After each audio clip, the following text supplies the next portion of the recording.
لای خۆی بەخشندەی میێرەبان ئێمە ئەوڕۆ کۆمەڵبەندی هەشتی سۆرانی کۆمەڵی هەستن بە ئەنجامدانی کۆبوونەوەیەک بۆ سەرجەم کادیرەکەمان لە سنووری مەڵبەند بۆ بەڕێز عەبدولستار مەجید ئەندامی ئەنجومەنی سیاسی سەبارەت بە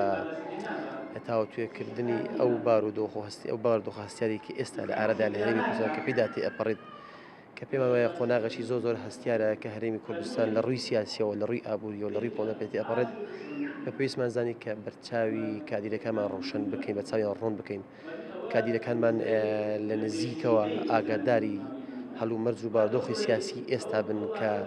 ناوچەکەمان بە هەرێمی کوردستان بە قۆناغێکی زۆر هەستیاردا تێئەپەڕێت ئەو پێشهاتە سیاسەتێکی ئێستا دێنێ پێش لە ئارادان پێویستە ئەندامانمان کادیدانمان بەرچاویان ڕۆم بێ بەرچاویان ساغ بێ تێر بکرێن بە زانیاری و زانستی دروست بۆی بتوانن سەرڕاستانە کار بکەن لەگەڵ کاروباری سیاسی لەگەڵ دۆخەکە لە هەرێمی کوردستاندا ئەم جۆرە کۆمەڵە کۆبوونی زۆر گرنگن هیوادارین کە بتوانین زیاتر چڕی بکەینەوە کە کادیرەکانمان لە نزیکەوە لەگەڵ سەروی خۆیان لەگە ئەنجومەنی سیاسی دابنیشن کۆبنەوە بکەن تاوە توێی ئەو پرسانە بکەن کە ئێستا هەرێمی کوردستان پێدا تێپەڕی بە تایبەتیش کۆمەڵی ئیسلامی.